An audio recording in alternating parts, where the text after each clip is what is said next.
মিশকার হাত থেকে রূপা দীপাকে বাঁচাতে রুদ্র মূর্তি নিয়ে হাজির হয় কৃষ্ণ মিশকার কেবিনে। সেখানে গিয়ে মিশকাকে দেখে চমকে যায় কৃষ্ণ। রূপা কৃষ্ণকে বলে, কৃষ্ণ তুমি কেন এখানে এসেছো, আর তোমাকে কেই বা জানালো আমরা এখানে আছি? তখন কৃষ্ণ বলে, এসব কথা ছাড়ো, তোমরা এখানে কেন এসেছো? এই মহিলা ভীষণ ডেঞ্জারাস। তখন রূপা বলে, তুমি চেনো নাকি? তখন মিশকাও কিন্তু কৃষ্ণকে দেখে বলে, কৃষ্ণ তুই এখানে কেন? তখন কৃষ্ণ বলে, তুমি এই বন্দুকটা ফেলো, নইলে কিন্তু খুব খারাপ হয়ে যাবে।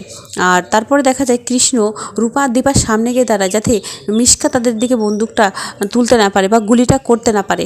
তখন বারবার কিন্তু মিশকা বলে, কৃষ্ণ তুই সামনে থেকে সরে যা, আজকে ওদের শেষ দিন। ওদিকে কৃষ্ণ বলে, তোমার মতো মানুষ কোনোদিন ভালো হবে না। দীপা আর রূপা কৌতূহলী হয়ে কৃষ্ণকে জিজ্ঞাসা করে, কৃষ্ণ তুমি কি মিশকাকে চেনো? কি সম্পর্ক তোমার সাথে ওর? তখন কৃষ্ণ বলে, ওই মহিলার সাথে আমার কোনো সম্পর্ক নেই, ওনার সাথে সম্পর্ক আছে জানলে আমার ঘেন্না হয়। ওদিকে সূর্য কোনোভাবে জানতে পেরে যায় যে দীপা আর রূপা মিশকাকে জব্দ করতে মিশকার কেবিনে হাসপাতালে গিয়েছে। এটা জেনে সূর্য খুব চিন্তায় পড়ে যায়। সূর্য জানে মিশকা কতটা সাংঘাতিক, কতটা ভয়ঙ্কর।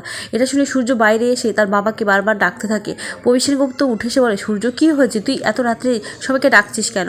তখন সূর্য বলে, বাবা দীপা আর রূপা মিলে মিশকার কেবিনে গেছে মিশকাকে সাহায্য করতে। মিশকা ভীষণ ডেঞ্জারাস, ও ওদের ক্ষতি করে দিতে পারে, আমাকে এখন বেরোতে হবে। একথা শুনে জয় কিন্তু বলে, দাদাই তুই একা যাবি না, আমি যাব। জয় যখন যেতে চায় তখন উর্মি বাধা দেয় জয়কে বলে, তুমি কোনো মতেই যাবে না, আমি চাই না তুমি যাও। ওরা তো আমার ছেলেটাকে আমার কাছ থেকে কেড়ে নিয়েছে, আর তোমার যদি কিছু হয়ে যায় তাহলে তো ওরা আমাকে এ বাড়ি থেকে বের করে দেবে, ঘাড় ধাক্কা দিয়ে বের করে দেবে। আমি সেটা মেনে নিতে পারবো না জয়।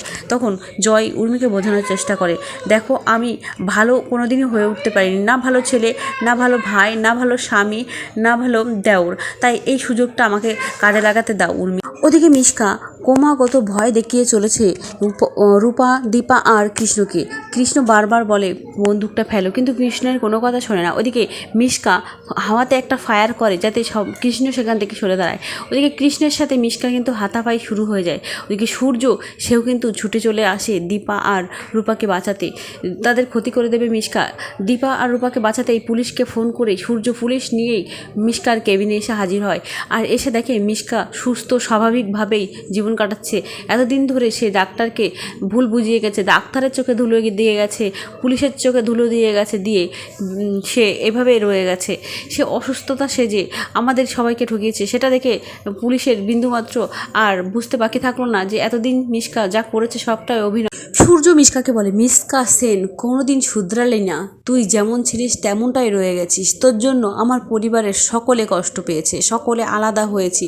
আবার যখন সবাই মিলে এক হয়েছি, আবার আমার মেয়ে, আমার স্ত্রীর ক্ষতি করতে চলে এসেছিস, তোকে তো আমি ছাড়বো না এবার। মিশকা সকলের সামনে সূর্যকে বলে, আমি এতদিন ধরে যা কিছু করেছি তোকে পাওয়ার জন্য, কিন্তু তোকে আমি পেলাম না, তাহলে তোকে আমি বাঁচিয়ে রাখবোই বা কেন? তোকে অন্য কারোরই বা হতে দেবো কেন?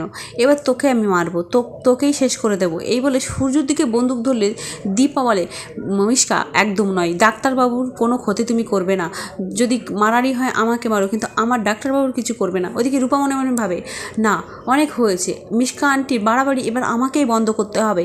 ওদিকে কৃষ্ণ আর রূপা মিলে মিশকার হাতে একটা লাঠি ছুঁড়ে মারে, আর হাত থেকে বন্দুকটা পড়ে যায়। তখন কৃষ্ণ গিয়ে মিশকাকে ধরে নেয়, আর রূপা গিয়ে মিশকা গালে সে লাবণ্য সেনগুপ্তর মতো ঠাস ঠাস করে চড়মাতে থাকে আর বলে, আমার পরিবারের দিকে চোখ তুলে তাকালে তোমার চোখ আমি উপড়ে নেব।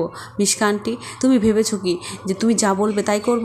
তুমি এতদিন ধরে অনেক কিছু করেছো, সহ্য করে এসেছি, শুধুমাত্র তোমার কথা ভেবেছিলাম তুমি হয়তো অনেকটা শুধরে গেছো, কিন্তু না, মিশকারা কখনো শুধরায় না, মিশকারা কখনো ভালো হতে পারে না।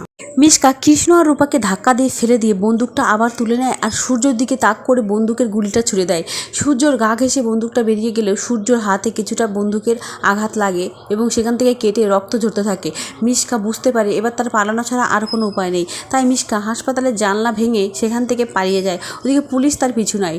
ওদিকে দীপা আর রূপা দুজনে কিন্তু বেশ কৌতূহলী হয়ে ওঠে যে মিশকার সাথে কৃষ্ণের কী সম্পর্ক। ওদিকে শেষ মুহূর্তে কিন্তু সোনাও ছুটে আসে হাসপাতালে এবং এসে দেখে কৃষ্ণকে দেখে বলে, কৃষ্ণ তুমি ঠিক আছো তো, তোমার কিছু হয়নি তো? এটা বলে কৃষ্ণকে জড়িয়ে ধরে সোনা। সেটা দেখে সবাই কিন্তু বেশ অবাক হয়ে যায়। ওদিকে কৃষ্ণ বলে, সোনা তুমি এভাবে আমাকে জড়িয়ে ধরছো কেন? তখন সোনা সবার সামনে বলে, কৃষ্ণ আমি তোমাকে ভালোবাসি। কৃষ্ণ বলে, না সোনা এটা কখনোই হতে পারে না, কারণ আমি তোমাকে নয়, আমি রূপাকে ভালোবাসি। ভালোবাসি। সোনা কিছুতেই মেনে নিতে পারে না যে কৃষ্ণ সোনাকে নয় রূপাকে ভালোবাসে। এই সব ঘটনা দীপা দেখে আর মনে মনে বলে, ঠাকুর এবার আমি কি করব? আমার 2 মেয়ে একই ছেলেকে ভালোবাসে, আমার কৃষ্ণ সে রূপাকে ভালোবাসে, আমি কি করে সোনাকে বোঝাবো? সোনা তো এবারও আমাকে ভুল বুঝবে। তো বন্ধুরা, অনুরাগের ছোঁয়া সিরিয়ালের আগামী আপডেটগুলি পেতে চ্যানেলটি সাবস্ক্রাইব করে রাখো আর আমার পাশে থেকো। ধন্যবাদ।